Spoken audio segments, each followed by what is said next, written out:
Welcome to Mission Evolution Radio Show with Gwilda Wiyaka, bringing together today's leading experts to uncover ever-deepening spiritual truths and the latest scientific developments in support of the evolution of humankind. For more information on Mission Evolution Radio with Gwilda Wiyaka, visit www.missionevolution.org. And now, here's the host of Mission Evolution, Miss Gwilda Wiyaka. Hi, and thanks for joining us on Mission Evolution Radio TV show. We're coming to you on the X-Zone Broadcast Network and the X-Zone TV channel, divisions of rel-mar Media Company, with studios and corporate offices in St. Catharines, Ontario, Canada. This hour we'll be investigating unseen worlds. The paranormal is a fascinating arena, propagating much speculation. Yet, how can we accurately investigate that which we cannot see? With us this hour to explore paranormal investigation, its gifts and its pitfalls, is Elliott Van Dusen. Elliott is a retired corporal from the Royal Canadian Mounted Police with 15 years of service, specializing in major crimes. As a director of the Paranormal Phenomenon Research and Investigation, he's earned multiple credentials in parapsychology.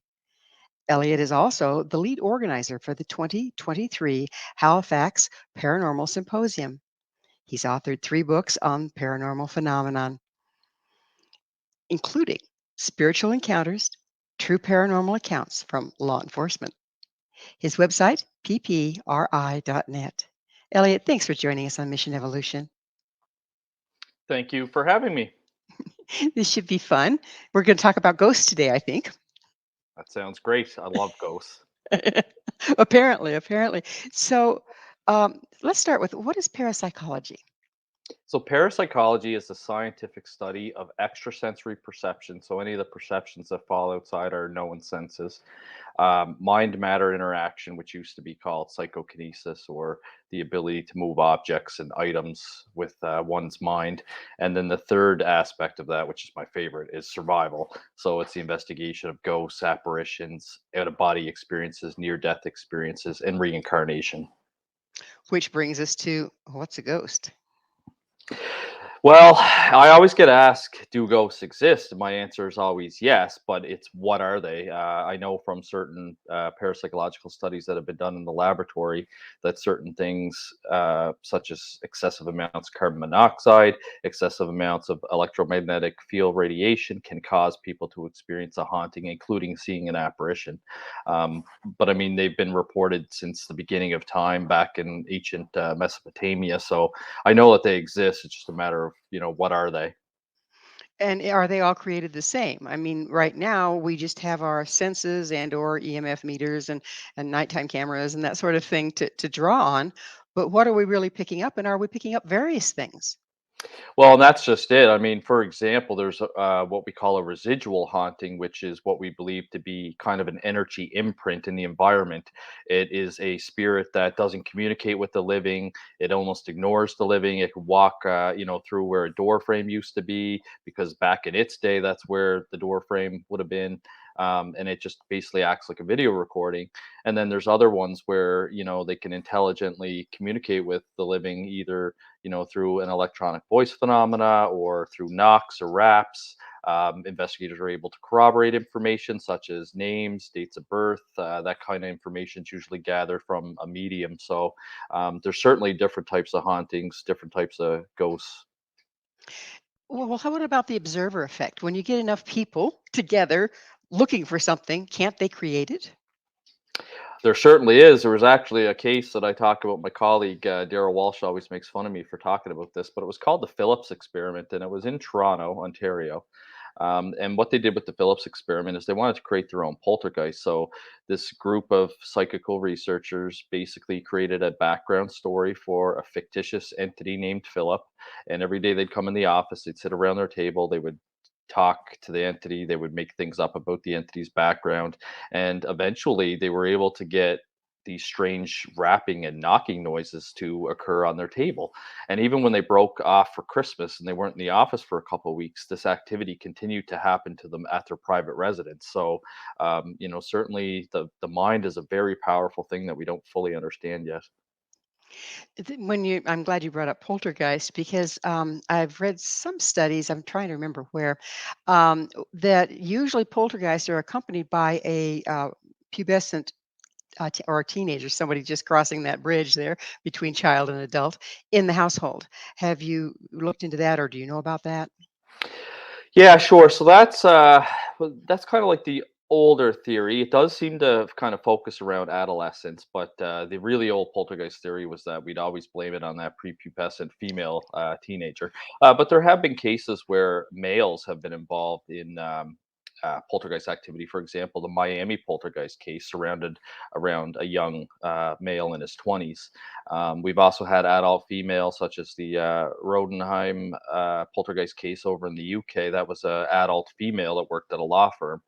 And certainly in Nova Scotia, we've had two big poltergeist cases. We've had the Esther Cox case back in the early 1900s. That was a young female, 19 years old. And the other one was Mary Ellen McDonald, again, another young teenage female where poltergeist activity was occurring. So you're saying that these young females were present or living there when the poltergeist activity would happen? Yeah, so that's usually how poltergeist activity works. Now, the UK kind of interchanges their term with poltergeist. Poltergeist to them could mean what it means in North America, which is when we refer to poltergeists over here, we are referring to what's called recurrent spontaneous psychokinesis. So it's caused by a living person and it keeps on happening, usually for a short time, anywhere from a 1.5 weeks to up to 2 years, and then the activity kind of ceases. But over in the UK, when they say poltergeist, they could mean a ghost, or they could mean RSPK. And normally, when the living person or person, sometimes it could be multiple people causing the activity, when they're removed from the environment, the activity ceases. What's the mechanics behind that? How does a person unwittingly, it sounds like for the most part, start moving things around in their environment? Well, one thing that we've been able to tell through studying these human cases is there seems to be some sort of trauma or stress involved. There's been a few cases of sexual trauma that's been involved, such as the Esther Cox case. She was out in a carriage when the male that she was with tried to sexually assault her. That caused a lot of trauma, and then the activity started shortly after that. I know a good colleague and friend of mine, Lloyd Auerbach, has investigated a former police officer out on the West Coast that was undergoing some counseling for some sexual trauma, and that had brought up some poltergeist activity in her life as well. So that's certainly one trigger, but it's definitely a topic that we're still interested in parapsychology and still learning different things. Pretty fascinating, really, because it comes in so many different faces. When people have had trauma, particularly sexual abuse, it's very common for them to compartmentalize or even totally split off and have more than one personality. Is that related to part of them out acting in their environment where the other part of them is busy in their body? Yeah, we certainly believe that it has something to do with our unconscious mind. It's our unconscious mind's way of kind of dealing with this stress. I often wonder, as you said in my introduction, I'm a former Royal Canadian Mounted Police officer, so I've had some stressful situations myself, and I've never had objects move on their own. So it often makes you wonder what kind of trauma and stress one has to undergo for this type of activity to occur. It certainly doesn't happen with everybody. But that is certainly one of the trends that we've noticed in these sorts of cases. I wonder if it's also linked with a certain amount of genetic predisposition to being able to do that in the first place. That part's interesting. I know that for psychic abilities, it's been proven that that is genetic and seems to get passed down. As for poltergeist activity, though, I've never heard many cases of it continuing on generation after generation, even though trauma can be passed on through generations. Yeah, that's pretty fascinating. So this whole epigenetic issue is starting to play into the paranormal, isn't it? Yeah, for sure. And parapsychology is considered a science. That's one myth that I like to dispel usually when I do podcasts and talks and educational events. It was actually recognized as a social science because we're studying people's experiences of the paranormal. So it is considered a social science. So, it makes sense to consider all those factors: cultural, religion, sociological factors, psychological factors. What is there a particular personality type or something that you've tracked in that regard that tend to be the one that report ghosts? Well, there's been lots of studies done on believers and non-believers, and the results seem to show that believers are more susceptible to experience paranormal phenomena. So if you believe it, you're going to notice it if it manifests, and if you don't believe it, you just ignore it. Is that what the thought is? Yeah, that could be one of the reasons for it. I mean, believers as well. You got to think of the power of the mind. They're pro paranormal, so when something happens, they may be more apt to attribute it to the paranormal when maybe it's not. Maybe it's something mundane like the house just creaking or a settling noise. So there's different factors that come into play. They've also done studies on whether or not somebody's been primed before. So they've taken two different groups to a location. They've told one group that it's extremely haunted, and then they find out what they experienced on their little tour, and then they tell the other group that it's just a normal place and nothing's ever happened here. And the results seem to be the ones that were primed and kind of told that the place is haunted tend to experience more than the other group. It's kind of hard to isolate that out, though, isn't it? Because the group itself is having an effect on the environment. Oh, it is, and that's the thing with parapsychology is there's always these unknown factors that we can't seem to prove scientifically, and we kind of hit these roadblocks all the time when we deal with this stuff. It's the same as electronic voice phenomena, for example. There's four different theories on what they could be, and I've actually investigated different cases of each one. But the first one is that we all hope it's a discarnate entity that's left a message for us on the tape recorder. The second theory is that it could be psi or telepathy caused by either the paranormal investigators that are on scene or your clients that are on scene or somebody nearby. I've actually had that happen to a friend of mine, Michelle DeRoche. She had recorded her own thought on a tape recorder during one investigation. The third theory is that it could be interference, through cell phone or radio signals. Had a case of that where it was through Facebook. These two guys were messaging each other using the voice message instead of texting, and for some reason or another, it ended up capturing a different conversation through Facebook that came out on their recording. So again, you kind of run into all these different theories and different roadblocks that you have to investigate, and at Well, some point with we're gonna our have we're gonna have to pick up on the investigation on the other side of a commercial break. Elliot and I will return shortly, so don't go away. This is Mission Evolution, www.missionevolution.org.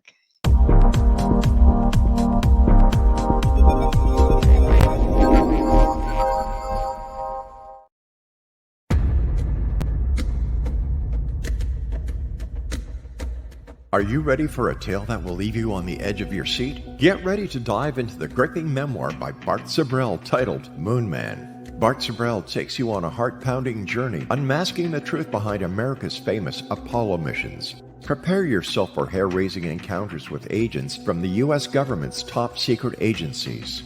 In Moonman, Sibrel fearlessly reveals his real-life espionage adventures, shining a light on one of the CIA's best-kept secrets. Brace yourself for shocking revelations, including Sibrel's discovery of privately recorded audio exposing an Apollo astronaut's chilling plot, a plot orchestrated by the CIA. That's right. As Sibrel unveils this groundbreaking evidence, it becomes clear that there is much more to the Apollo missions than meets the eye. Could it be that we've been deceived all along? Moonman is a gripping page-turner that challenges everything you thought you knew. It's a mind-bending journey into the unknown, where the line between truth and fiction becomes blurred. Don't miss this opportunity to uncover the secrets hidden for decades. Let your curiosity guide you as you join Bart Sibrel on his quest to find the truth. Moonman, available now at Sibrel.com. That's Sibrel.com.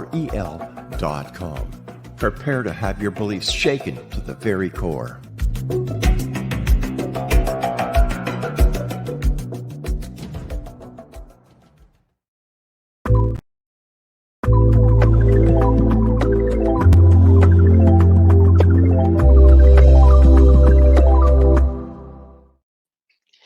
Do police officers see ghosts? If so, do they tell? With us this hour discussing law enforcement and the paranormal is Director of Paranormal Phenomena Research and Investigation, Elliott Van Dusen. His website, ppri.net. Elliott, you're a retired corporal from the Royal Canadian Mounted Police. Did you personally have any paranormal experiences as a police officer?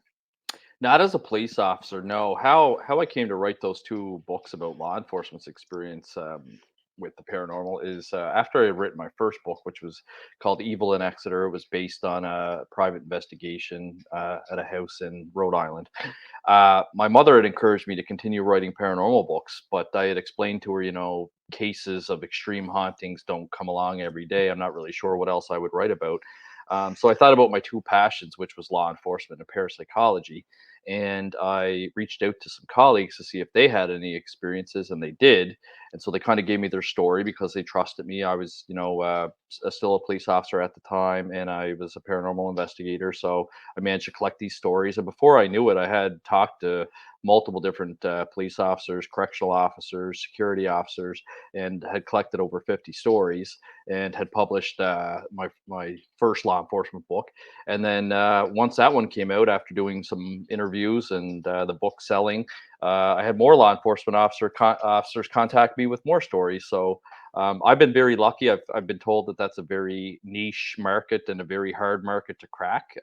So people feel comfortable talking to me about that. So So, in other words, the answer to that question is they do tell. they do, They do and tell. they do see. One of my favorite one is I call it murder in progress. And this police officer's working a night shift, and they got a phone call from the post office. There was a cleaner in there cleaning. The post office was closed. He heard a domestic dispute going on. He said there was things breaking, furniture being thrown, screams. So the police attended the scene. It was actually just a block away from the police station, so it was faster for them to run down than it was to drive. So him and his partner ran down, met the janitor. He brought them upstairs to where the rental apartments were. Opened the door, and there was absolutely nothing in the apartment. There was no furniture. There was no people. The lights were off. So they went in. They took a look around. Didn't look like anything was disturbed. This young police officer had the brilliant idea to shine his flashlight towards the floor. He could actually see dust settled on the floor, and the only footmarks that they could see were from the police boots. So the janitor, they pulled him aside and told him what they found. Of course, he's freaking out, thinking that they think that he's lying. And he's like, "Well, they must have went up on the roof through the fire escape, but when they went and checked the window, somebody had painted over the window and not taped it off correctly, so the window was actually sealed shut." And the next day, he got woken up by the chief of police, who was reviewing all the files from last night.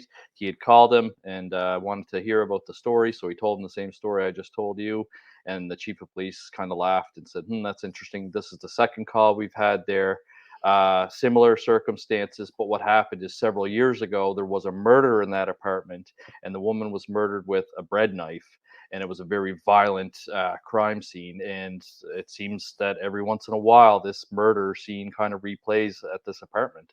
So there's multiple different stories like that that have been shared, and I just find it absolutely fascinating. But I personally have never encountered something supernatural while on duty. So, the going back to the story that you just told, do you believe that deep trauma leaves an imprint? That is the trauma leaving the imprint versus somebody coming back and trying to tell who killed them.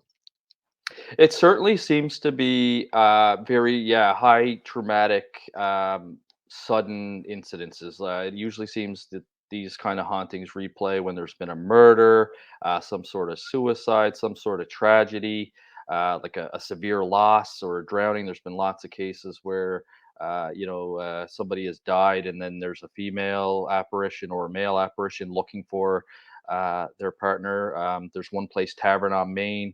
It's a restaurant in Rhode Island where there's a little boy that is often found in the women's washroom crying, looking for his parents. It's a ghost boy.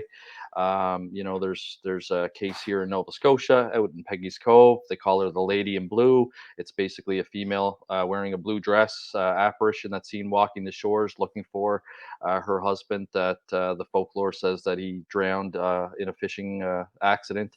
So certainly those types of events seem to leave a lasting imprint in the environment. It's pretty fascinating. I wonder if we'll ever know. So, um, how does your background in law enforcement lead you to the paranormal, and then how does it interact with your work in the paranormal?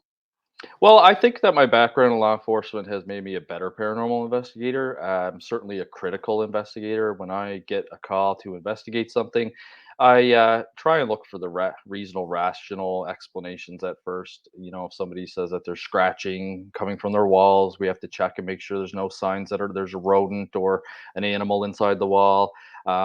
We check their wiring through the use of the electromagnetic field radiation detector. We've actually solved some cases. For example, there was one individual that was seeing a apparition at the end of their bed every night when they would go to sleep. Turned out they had a super old alarm clock that was giving off excessive amounts of EMF right by their head, and of course that was causing them to see an apparition. Once that alarm clock was changed, they never got a visitation from the apparition again. So sometimes you can kind of explain it through science and good deductive reasoning, and other times you're left with a mystery. So, in the case of the person with the alarm clock, was it? Do you believe it was the EMFs causing the person to hallucinate, to envision, or translate that energy in some way mentally to make sense of it?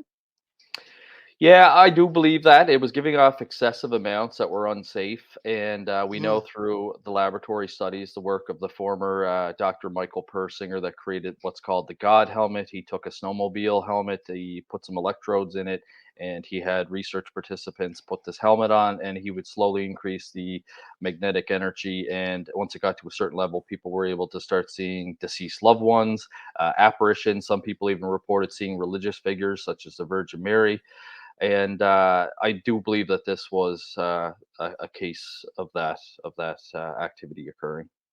Well, with all the increased EMFs in our environment, makes you wonder what we're really seeing at any given time, doesn't it? Yeah, I mean, there's certainly technology, all around us. I've been into homes. There was one home that was about 110 years old, and the wires were unshielded, and it was giving off excessive amounts of um electromagnetic radiation right by the end of their stairwell, which led up to the second level, and that's where they would see a female apparition walk down the stairs. And of course we let the homeowners know, and then it's up to them whether or not they have that repaired. It's probably something you'd want to get replaced, especially for fire reasons when you start dealing with unshielded wires. Pretty fascinating. So, when you're working with ghosts, there's all sorts of paranormal investigators out there. If they have an EMF meter, they can just hang up their shingle and go. How does what you do differ from that? That's an excellent question. So you're right. There's, what I call the amateur ghost hunters, and then there's your more professional organizations. Um, Again, we're a very small team, and each person on my team kind of has a special skill set.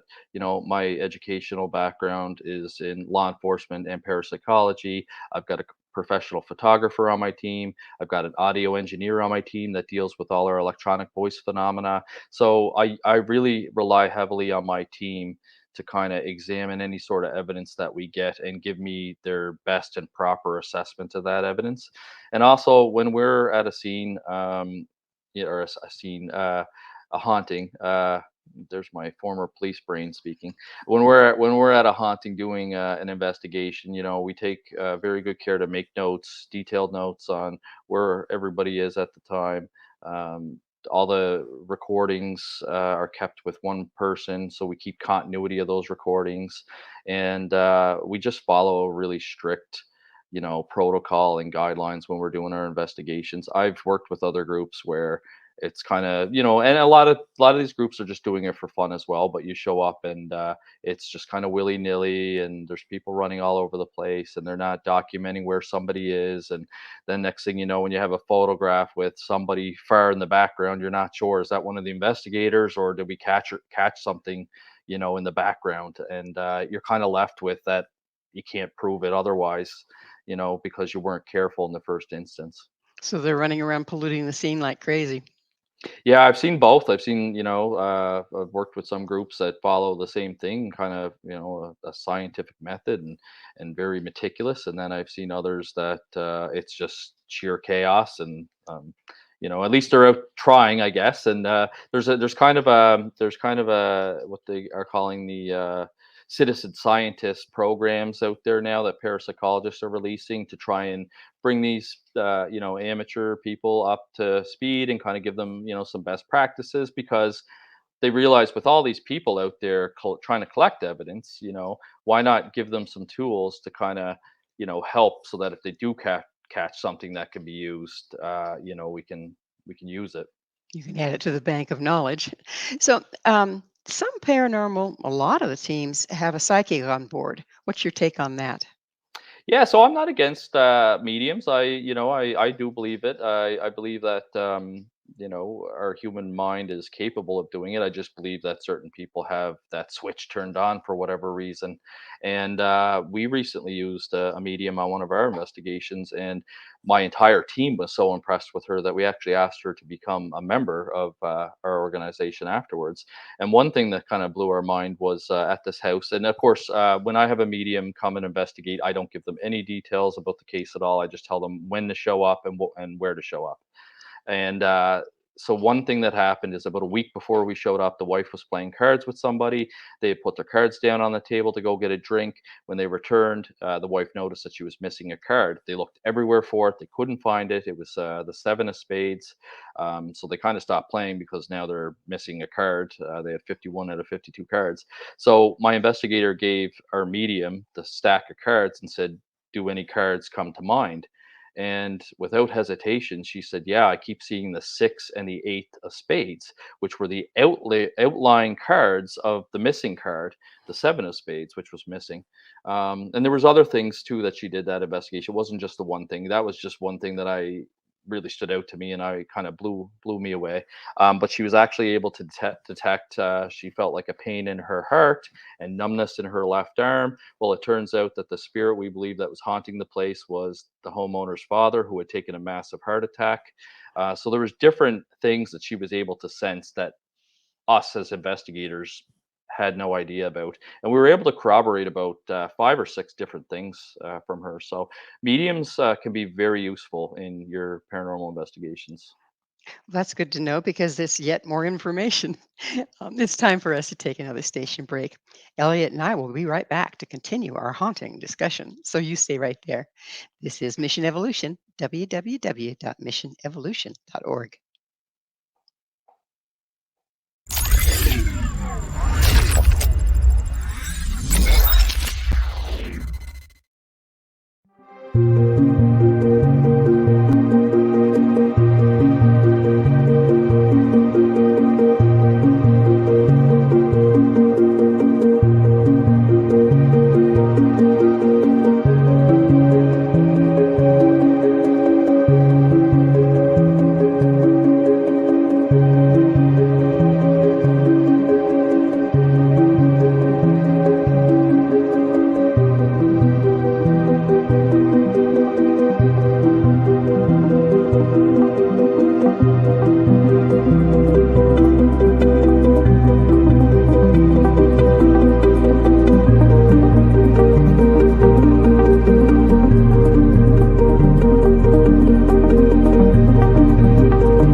This is Mission Evolution, missionevolution.org.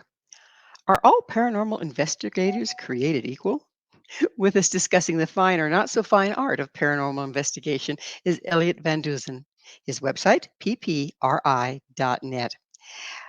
Elliott, how do you, so where do you stand on accepting pay? I mean, can this be, you say professional, can this be a professional like as in you do it for pay and get in paranormal investigating?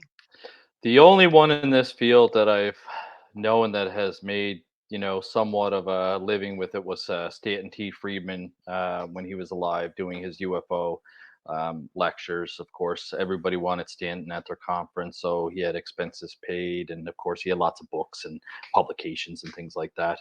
But no, I would say generally, most people do not make much money doing this at all. I know with us, we're a nonprofit organization, so um, we try and do a lot of fundraising. We put on educational events to raise money. I basically donate all my proceeds from the sales of my books back into my organization. Things like that. Any sort of like honorariums that I receive for speaking at conferences, again, that money just goes after expenses are paid, of course, back into the organization. So it's a difficult field if you're hoping to make a go at it as a paid career. Unless you're in academia and you're kind of doing it from the side of your desk. A lot of them will do, scientific parapsychological studies under the guise of psychology or a different kind of field that they teach. So, what we talked about ghosts. Is there other types of paranormal activity that you investigate? Do you work on seeing if a person is psychokinetic or has ESP or any of that? Yeah, we haven't done that in a long time. We used to use the Zener cards and kind of do some tests to see if people had any sort of medium ship ability or um, on the opposite end as well, if they're scoring nothing close to chance, then that's also an indication that they have some sort of mental block going on, because you should, on average, out of 25 cards, get at least five of them correct, at least. So, um, yeah, we used to do that, but I find running a paranormal organization in general, because we do investigate anything that's reported to us. We have investigated cryptozoology sightings. There was a black panther reported many years ago in the Beaver Bank, Nova Scotia area. We've investigated UFO sightings. I find those difficult, especially if they're, just a light in the sky. Especially today, there's just so many different things. Like if you look at the air traffic in the sky, there's so many planes, drones, things like that. So Huh, very, have very satellites. satellites, On a more clear night, you go, oh, a UFO. No, yeah, no, that's Sputnik. space junk and debris. So it's very difficult to investigate. But I find when you run a paranormal organization that does take on that, it seems to, well, in my experience anyway, you seem to get reported reports of hauntings and ghosts a lot. So that seems to be what we kind of specialized in. But we are open to investigating, any sort of case. But it seems to be that that's the popular thing reported is ghosts and hauntings. Do you have private parties give you a call to come check out their house because they think it's haunted? Is that where you get some of your people? Yeah, so we're not so much a proactive organization. Like I know a lot of groups will contact like the local museum that's allegedly haunted and ask to investigate there and things like that. We'll only do that if we're in like a real lull period, and I just want to get my investigators out there to keep their skills sharp and use the equipment to get them familiar with things. For the most part, we're a reactive organization, so we only investigate if somebody contacts us and requires help.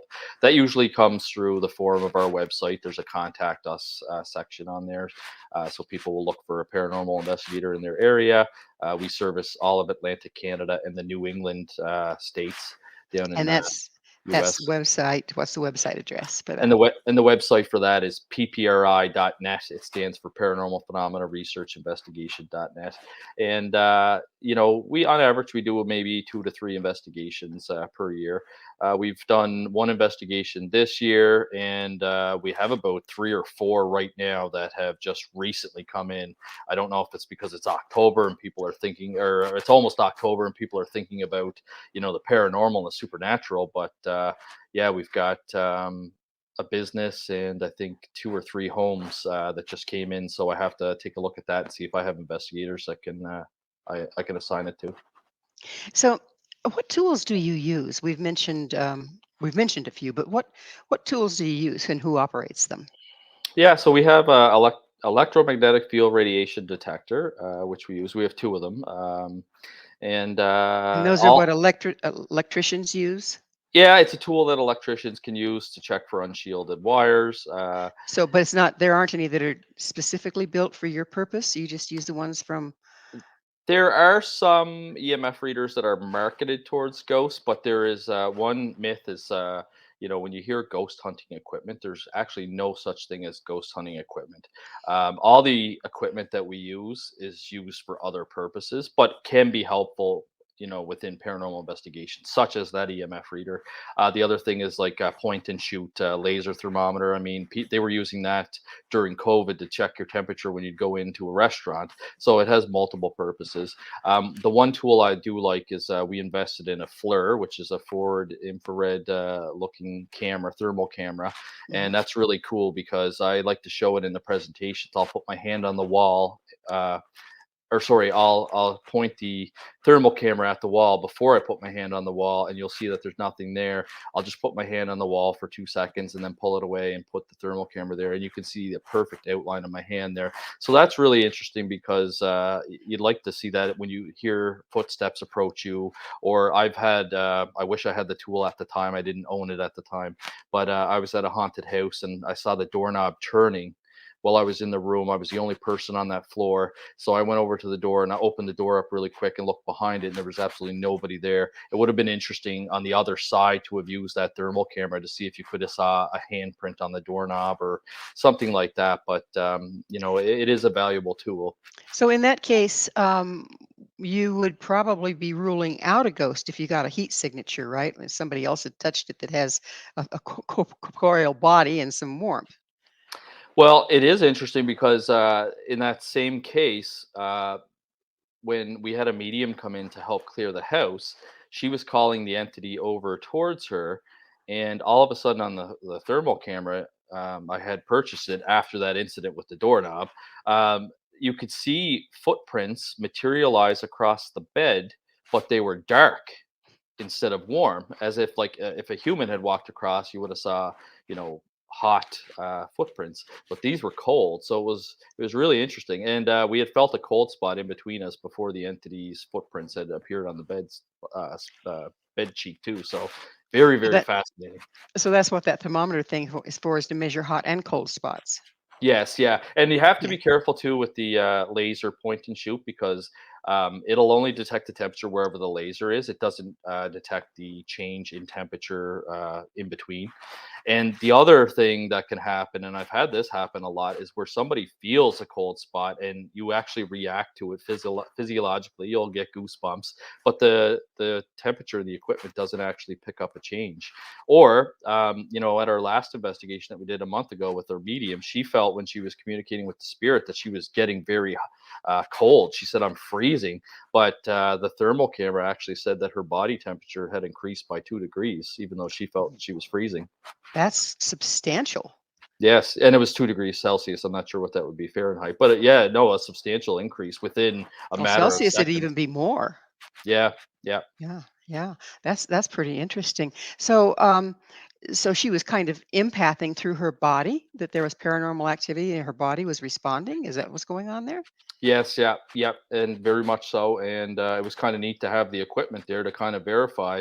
I actually shared it on our social media, the two different thermal images, because I was in the right place at the right time. I had captured her thermal body image before she mentioned that she was freezing, and then as she said she was freezing, I was in the right area to capture a 2 degree change, and it was both from her hands.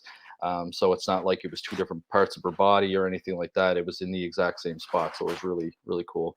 Pretty fascinating. So, have you covered all the tools that you use? I interrupted you Uh, there. no, pretty much. I mean, we use digital audio recorders. I don't believe in using your phone with the apps.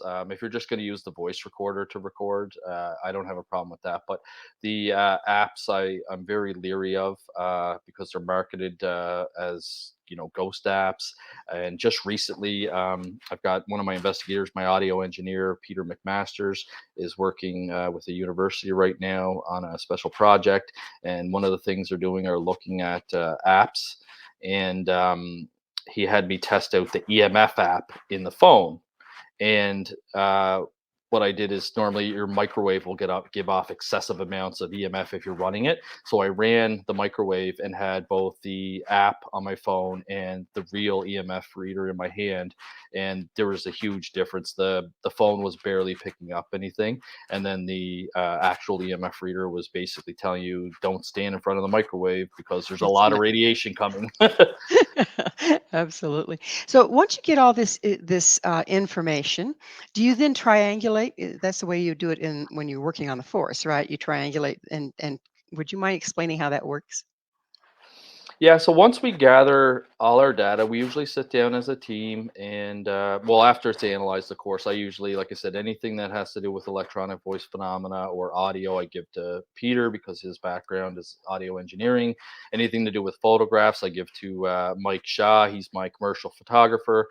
And then we sit down as a team and we discuss everything that we've collected. And sometimes we can clear things up. For example, the last investigation we did a month ago, when Mike was reviewing the photographs, he thought that he had seen something strange. And he sent me the photo, and we did a Zoom meeting online, and it looked like there was a apparition coming out of the door.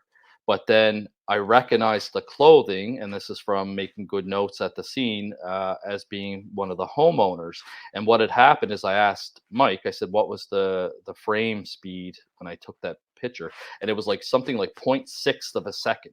So it only captured 0.6 of a second of light. So when the homeowner was obviously coming out of the room that I didn't notice when I snapped the picture, it looked like there was a male apparition coming out of the room. But it turned out that it was just because the settings on the camera wasn't set for like sport mode. It only captured what it could capture, and it looked like a blurry kind of, fuzzy apparition. So we go through it. We certainly scrutinize this, and then we do share our stuff with other parapsychologists and scientists as well. In fact, we had one case that we shared with Jim Horan, and We're he probably ended going to up. have to, if we're probably going to have to pick up on that case on yet another side of a commercial break. And Sounds good. well, time is flying, I'm telling you. Please stay with us as Elliot and I continue to explore the mysterious world of investigation, paranormal investigation, that is. This is Mission Evolution, www.missionevolution.org.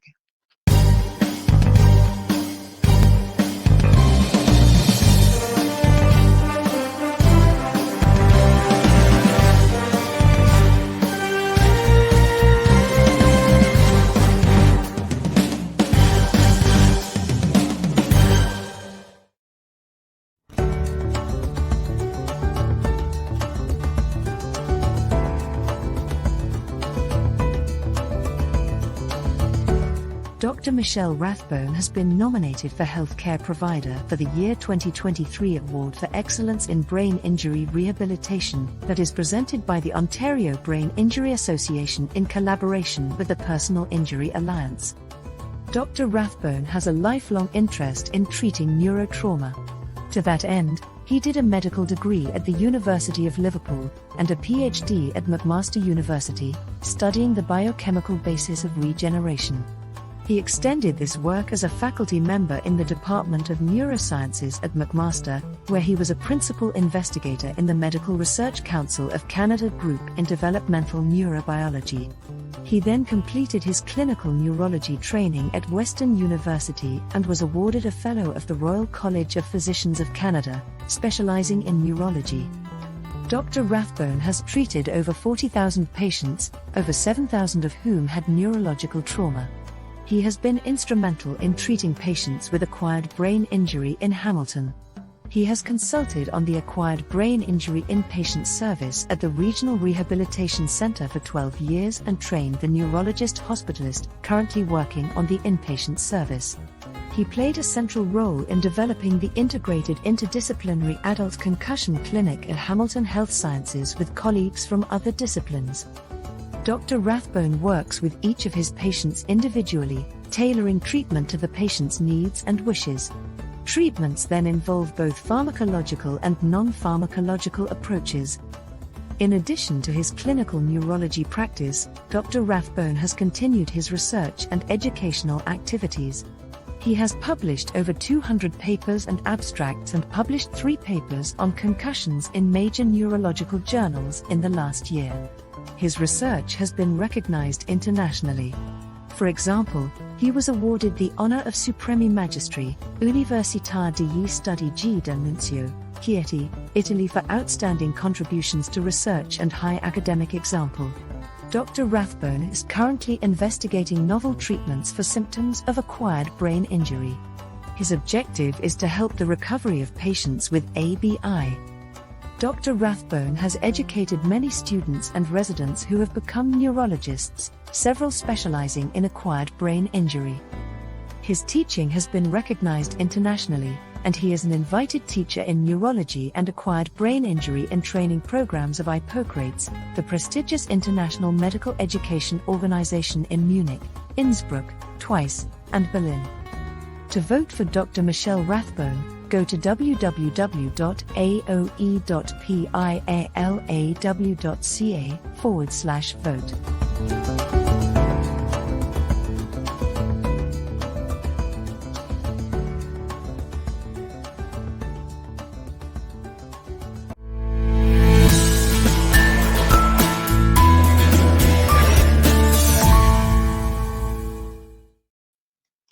Do you have all the right stuff?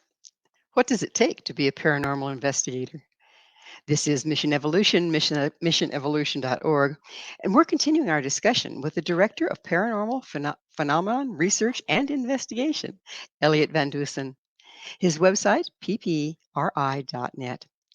Elliott, let's say a person thinks their house is haunted. What advice can you give them on finding an authentic paranormal investigator? Well, a lot of them advertise online. I mean, that's how we are. We are listed, I believe, in the yellow pages as well, and another website called Bark.com, which is a company that has professional companies that people can reach out to, and you have to pay to get leads. It's called. But certainly go to their website and look at the website. A lot of the websites you can tell whether or not it's professionally designed. The content that's on there. Some of the websites you go on and it doesn't list who the team members are. Our website's fairly open. It's got our team listed there, what their background and expertise are. We've got a resource page as well, which has links to parapsychological studies that you can read if you have that kind of interest. They're all academic papers, so not everybody has an interest in it. But luckily, I just do a little 1 or 2 line saying why that study is important.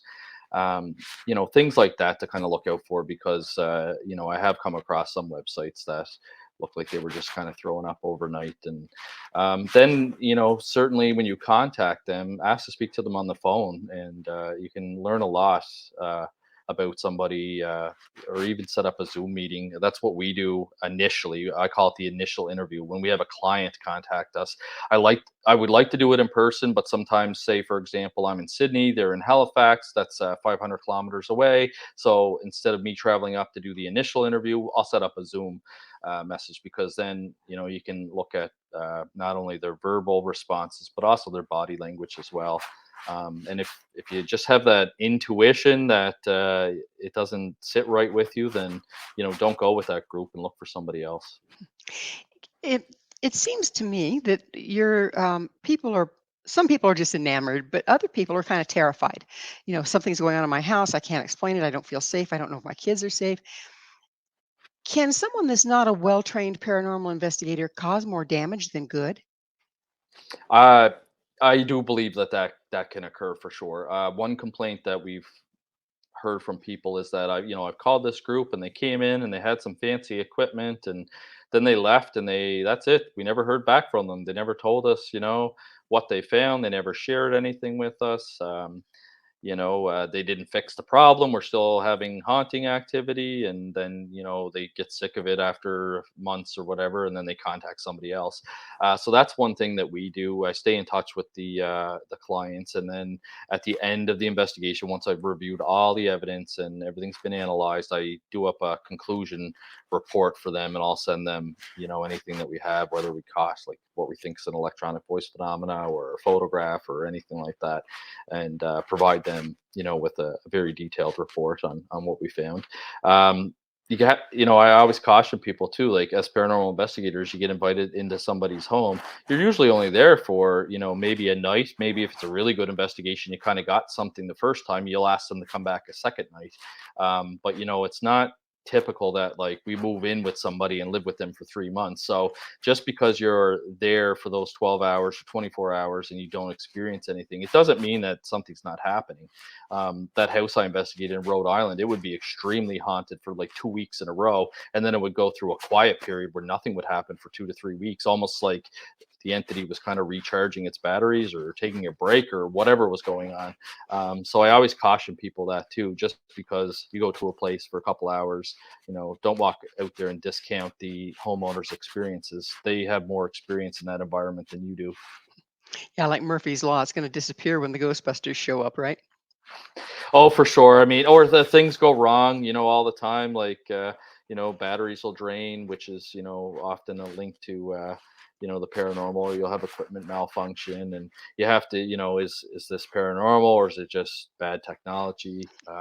There's been studies that show people affect computers, for example. Like somebody will say, every time I walk in a room, I get the blue screen of death on my computer.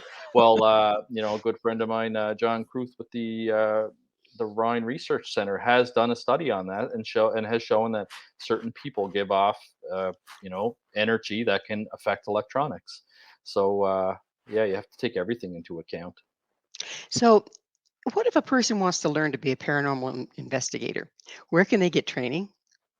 We actually just launched what I call the Parapsychological Education Center, and we're offering 2 courses this fall. We're going to offer an Introduction to Parapsychology course, of course, which is going to cover off what extrasensory perception is and all the breakdowns of the subcategories of that. So that's your clairvoyance, clairaudience, telepathy, uh, medium abilities, then psychokinesis and recurrent spontaneous psychokinesis, and then survival. We're going to touch base on near-death experiences, out-of-body experiences, ghosts, and apparitions.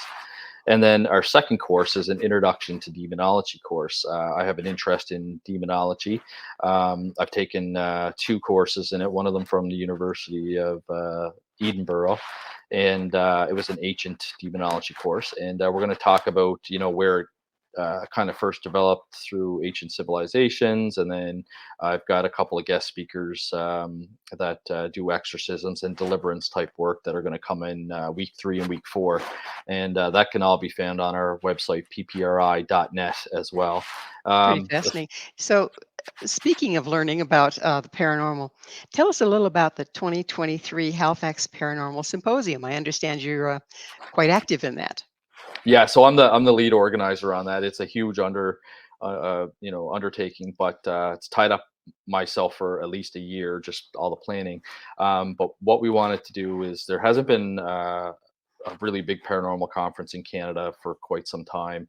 A lot of them seem to happen down in the United States. So myself and Daryl Walsh, my colleague, we wanted to host something. Wanted to host something locally where we are, and also the Maritimes in Canada are extremely haunted. There's a lot of history here, so perfect location to hold it. And I've got 5 guest speakers lined up, 3 of them local, 2 of them international. I've got Dr. Richard Gallagher. He is a Columbia professor, university professor that practices psychiatry and believes in demonic possession. I've got Lauren Coleman, who is an internationally recognized cryptozoologist coming up from Maine to talk about creatures and animals that have been reported in Nova Scotia, such as the Wendigo. I've got Chris Stiles coming to talk about his new UFO investigation. I say new; it happened in 1960, but it's 2 underwater UFOs where Navy divers allegedly filmed extraterrestrials repairing the ship. I've got Dr. Daryl Walsh, my colleague, speaking about our ghosts extinct, and he's going to talk about how we used to, see apparitions and report apparitions, and now it's all based off technology and electronic voice phenomena and ghost apps, and just kind of how the field's changed a bit. Well, it And then sounds fascinating. When, and where is it? it's going to be held this October, on October 7th, and it's going to be from 9 a.m. till 6 p.m. It's at the Halifax Tower Hotel and Conference Center in Bayers Lake, Nova Scotia. And anyone interested in it can go to our website, of course. And the tickets, if you type in ppri.net/tickets, it'll bring you to the Eventbrite website where we're selling the tickets for it. But it's Well, going to be great. It's going to be a great lineup and great lectures. it sounds wonderful. So, Elliot, it's about that time in the program when I get to ask you, what's your mission?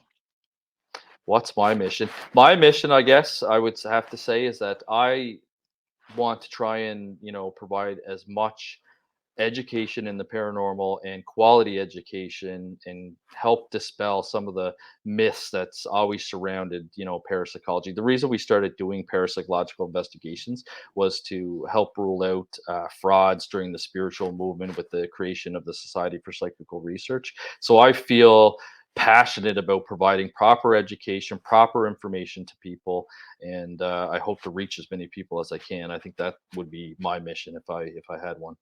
That that's a pretty worthwhile mission. I mean, how much of our environment is full of things that we don't see? Every day you read the newspaper and they're discovering new things, or we're learning new things about space or something we didn't know about in medicine. So, I think that the stuff that we're investigating right now, certainly it exists. People are reporting that it exists. It's just we don't understand it yet. And, maybe in the future we will. And we need those people working on it now so that we can understand it in the future. Do you think that and hope that there's going to be some instrumentation that's designed specifically for what you're doing versus having to repurpose something that's used in another field? Oh, absolutely. I think that would be phenomenal. Whether that is some sort of form of like an MRI or an fMRI, where we can uh, scan bodies and understand something, but we have to understand what human consciousness is. I mean, there's many different theories on it. Some people think once you die, that's it, it's lights out, and you're done. And now there's some research saying that the brain lives 7 minutes after the body and the heart stop beating, and that people undergo like a life review during the 7 minutes.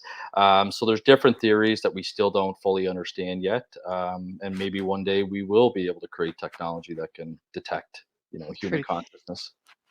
well, we can hope because it's pretty exciting. The consciousness thing is really a hot topic right now. Probably has been for eons, but we're learning a lot about it right now, and I think that there's going to be a collision course, don't you, between the paranormal and what we consider normal in science. Yeah, for sure. And sometimes you do see it, kind of blend in. I know there's some anthropologists out there that have an interest in, the paranormal or cryptozoology. And when they find like a creature we didn't know about from a couple thousand years ago, technically that creature, if it was still alive today, would be considered a cryptid Hmm. because, we didn't know about it. So yeah, certainly you see it already kind of blending here and there. Well, we're just about out of time in the whole show, but it's been so wonderful visiting with you and bringing your knowledge to the field of parapsychology. And just as we're closing, give us your website again, real quick. Yeah, so if anyone has any questions, they're interested in the conference, or they just want to shoot us an email, ask a question, the best place to go to is just ppri.net. That stands for Paranormal Phenomena Research Investigation.net. Well, unfortunately, now we are out of time. Elliot, thank you so much for coming on the show. Our guest this hour has been Director of Paranormal Phenomena Research and Investigation, Elliott Van Dusen. To find out more about Elliott, his books, and the 2023 Halifax Paranormal Symposium, visit his website, ppri.net. This has been Mission Evolution with Gwilda Wiyaka. For more information or to enjoy past archived episodes, visit www.missionevolution.org. But most importantly, be sure to join us right here next time as this mission continues, bringing information, resources, and support to an evolving world.